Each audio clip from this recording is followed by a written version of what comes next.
नमस्कार। कहानी कलश में आपका हार्दिक अभिनंदन है। और आज मैं भूटान की एक लोक कथा जो है उसको मैं लेकर आया हूँ। उस पर आधारित एक कहानी है स्वर्णगंधा के पुल। ये कहानी मैं लेकर उपस्थित हुआ हूँ। इसमें किस प्रकार इसमें कहा गया है कि कलाकार के हाथ जो हैं दुनिया में सबसे मजबूत होते हैं, बहुत शक्तिशाली होते हैं। इन हाथों में बहुत शक्ति होती है, कलाकार के जो होते हैं हाथ।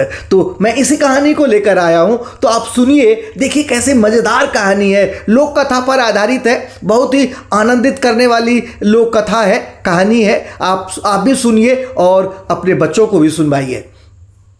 सर्पगंधा के फूल, लेखक हिमांशु जोशी। आइए कहानी सुनते हैं।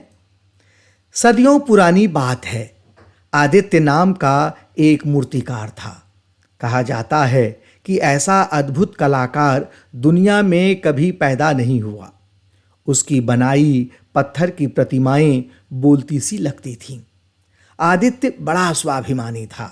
वह अक्सर कहता, कलाकार के हाथ संसार में सबसे मजबूत होते हैं। वह कभी हारता नहीं। मृत्यु के समय उसके पास एक दमड़ी न थी। 2 छोटे छोटे बच्चे थे। पत्नी रोने लगी तो आदित्य ने समझाया, अच्छी संतान से बड़ी दौलत और कुछ नहीं होती। बच्चे गुणी निकले तो सारे दुख दूर हो जाएंगे। आश्रम में भेजकर इन्हें खूब पढ़ाना। भ्रमण के लिए इन्हें पास पड़ोस के देशों में भेजना, जिससे ये हर तरह का ज्ञान ग्रहण कर सकें। मूर्तिकार की मृत्यु के बाद उसकी पत्नी ने बहुत परिश्रम से बच्चों को पढ़ाया लिखाया और अंत में दोनों को देश विदेश की यात्रा पर भेजा। 3-4 महीने तक लगातार घूमने के बाद कर्मकेतु और मंजू माया दोनों भाई बहन प्रभा मेरु राज्य की सीमा पर पहुंचे। वहां से चलकर वे रंगपुरम नाम के निराले नगर में गए। रंगपुरम के सारे घर चमकीले पत्थरों से बने थे। एक बहुत बड़ा चमकीला पत्थर नगर के बीच में बने खंभे के ऊपर रखा था। वह पत्थर दिन रात सितारे की तरह जगमगाता रहता। नगर के बीच छोटी छोटी झीलें थीं। चारों ओर महकते रंग बिरंगे फूलों की फुलवारियां और बाग बगीचे थे, जिनमें रसीले फलों की भरमार थी। नगर के दोनों किनारों को छूती हुई एक नदी बहती थी। नाम था सर्पगंधा। बड़ी गहरी, काली और डरावनी। अपने नाम के अनुरूप कर्मकेतु और मंजू माया वहां पहुंचे तो क्या देखते हैं कि सर्पगंधा के तट पर अनगिनत आदमियों की भीड़ लगी है। यात्री अनाज के बोरे, फलों के टोकरे, मेवों के थैले और शहद के मटके लिए खड़े हैं।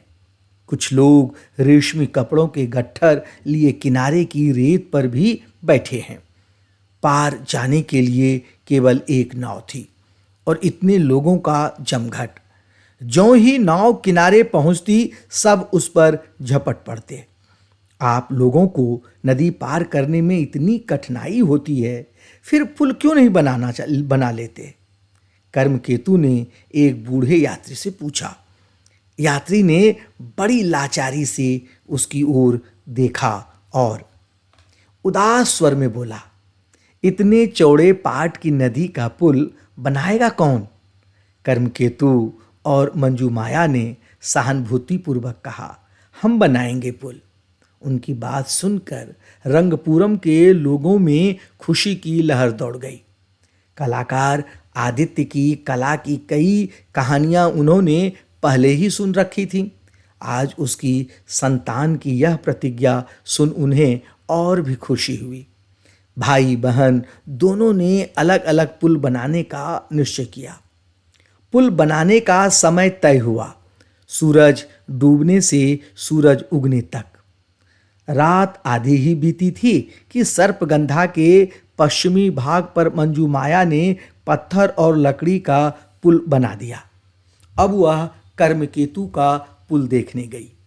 वहां न तो कर्मकेतु था न पुल, तभी दूर पहाड़ी से उसे कुछ सफेद भेड़ें घाटी की ओर उतरती हुई दिखाई पड़ी।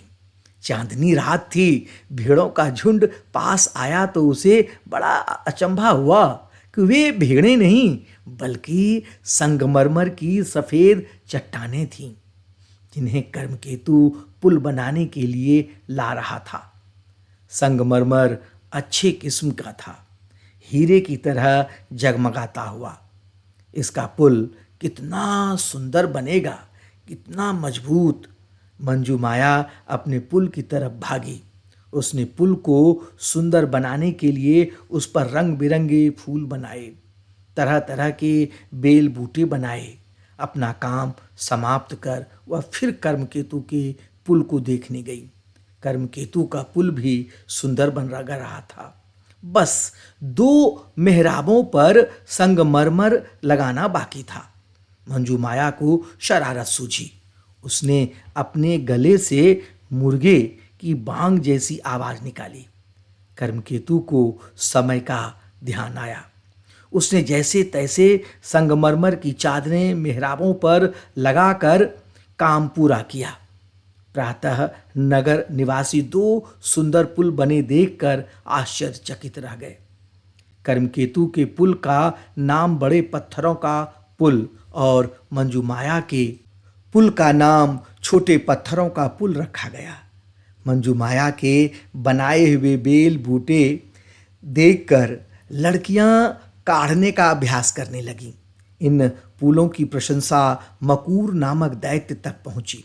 वह किसी की सराहना नहीं सुन सकता था।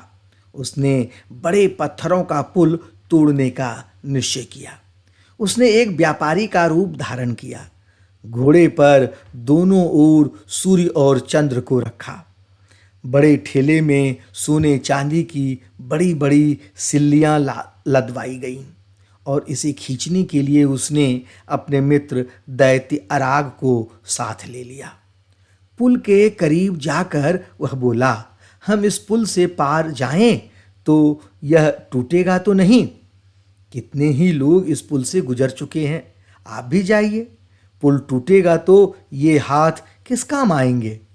मकूर और अराग सामान सहित पुल पार करने लगे। वे कुछ ही कदम बढ़े थे कि पुल कांपने लगा। कर्मकेतु को पिता की बात याद आई। कलाकार के हाथ संसार में सबसे मजबूत होते हैं, वह कभी हारता नहीं। अब क्या था?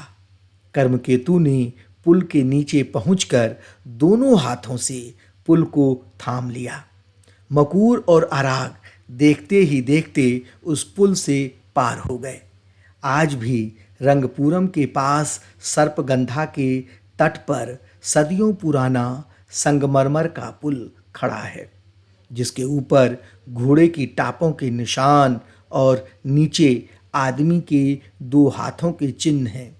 समीप चट्टान पर खुदा है, कलाकार के हाथ संसार में सबसे मजबूत होते हैं। यह कभी हारता नहीं है, वह कभी हारता नहीं है। कलाकार की कभी हार नहीं होती है। कलाकार हमेशा एक कृति के बाद दूसरी कृति की रचना कर देता है, वह कभी हारता नहीं है।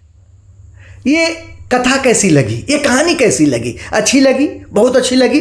तो मैं आपसे वादा करता हूं कि इसी तरह की कहानियां, इसी तरह की नैतिक मूल्यों से जुड़ी हुई कहानियां मैं एक श्रृंखला लेकर आने वाला हूं और मैं आपको ये सुनाने जा रहा हूं, आपके बच्चों के लिए मैं सुनाने जा रहा हूं। और एक मैं सूचना और दे दूं कि इस चैनल पर गौतम बुद्ध की जीवनी भी मैं सुना रहा हूं। इससे पहले हमने सुनाई है गौतम बुद्ध की जीवनी, पहला भाग आ गया है। आप इसमें मैं डिस्क्रिप्शन में मैं दे दूंगा और आप उसे सुन सकते हैं, अपने बच्चों को सुना सकते हैं। और ये कहानी कैसी लगी? अच्छी लगी हो लाइक और सब्सक्राइब जरूर कीजिएगा और अपने दोस्तों को भी दीजिएगा, जिससे कि वे अपने बच्चों को भी ये कहानी सुना सकें। मैं तब तक के लिए अपनी वाणी को विराम देता हूं। बहुत बहुत धन्यवाद।